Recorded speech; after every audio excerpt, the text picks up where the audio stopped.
Hello again, this is Dr. Dennis with Bluegrass Ukulele Celebration. Today we're going to take a look at what is the difference between clawhammer banjo playing and bluegrass banjo playing. And as I say that, I'm holding a really great ukulele on my lap. So of course this is bluegrass ukulele. We're transposing that particular style of playing on the five-string banjo over to this instrument.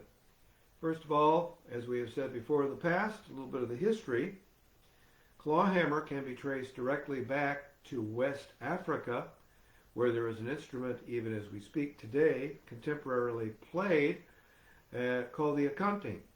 And there is a certain kind of rhythm and a strum where you play with the back of the nails. One, a rest, or you can do a hammer-on, or a pull-off during that beat.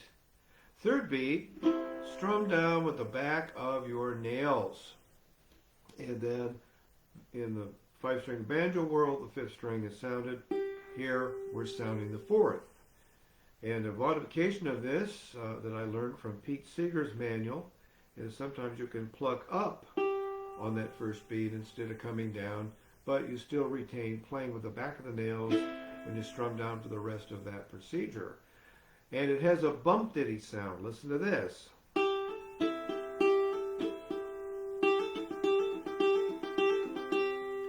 Clawhammer. So, a lot of times I'll run across enthusiastic ukulele players, even professionals that don't know this particular style, and they'll send me to a website and say, so-and-so plays such wonderful bluegrass on their ukulele, go listen. And I go listen, and they're playing clawhammer of all things. They are not the same technique. They do not come out of the same major stream of tradition, although all of them come out of five-string banjo. I'd like to dip now into a wonderful genre of folk music, which is gospel songs. From the earliest times of the settlers coming to the United States, the first instrument, to a large extent, that was brought with them was the fiddle. And then other instruments began to develop as time went on. But this particular song I'm going to play in clawhammer, and it is based upon some of the gospel narratives based upon the parables of Jesus Christ.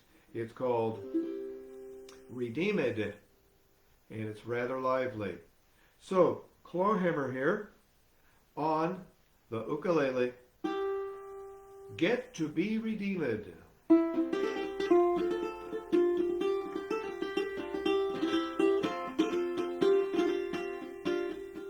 You got a hunger in your heart, you got a thirst within your soul.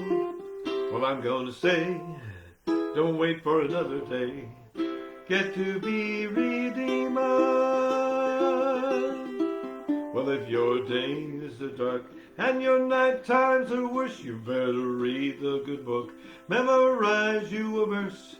Some seed needs weeding, some falls on stone, but the seed that falls on good ground the Lord will call his own. You got a hunger in your heart, you got a thirst within your soul. Well, I'm gonna say, don't wait for another day, get to be redeemed.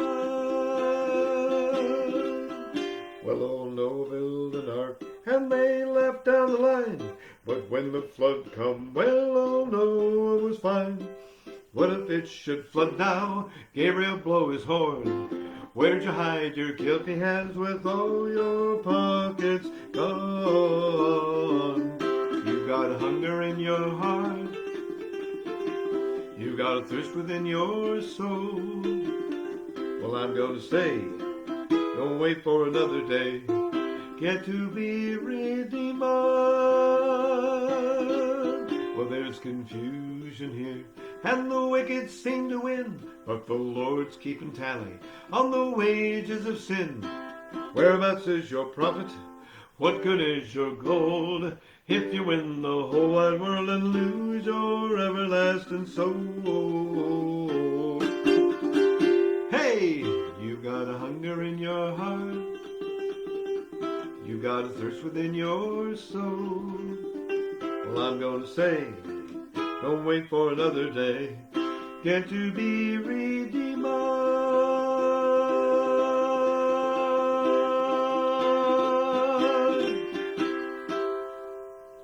Well, that was rather stirring. That is frailing or clawhammer, taken from the 5-string banjo and played on the ukulele. So now in tracing our theme of contrast between what's the difference between clawhammer and bluegrass, bluegrass is primarily interested in using the thumb, the index, and the middle fingers of the right hand to play, more often than not, in a syncopated style. A lot of times, bluegrassers will tend to take their ring and little finger and the ball of their thumb and place it down here on the instrument like a tripod, almost like something I was going to take some pictures with, leaving these 2 fingers and thumb to pluck. And they're playing with the flesh part of the fingers, not the back of the nail. Just give you one particular, maybe 2 examples of bluegrass picking. One, of course, is a classic syncopated. 1, 2, 1, 2, 3, 1, 2, 3, 1, 2. So it's and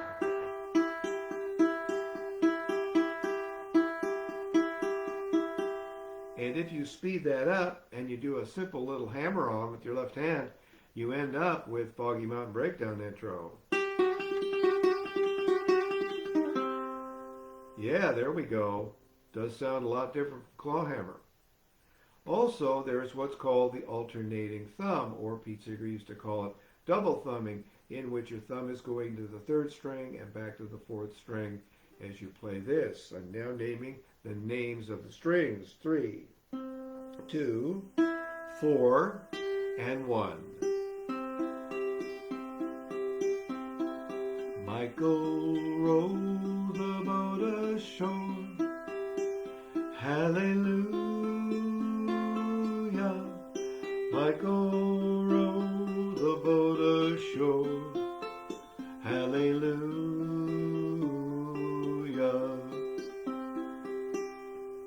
And if you speed that up and you mix it with sliding up the neck, pulling off, hammering on, you end up with Cripple Creek.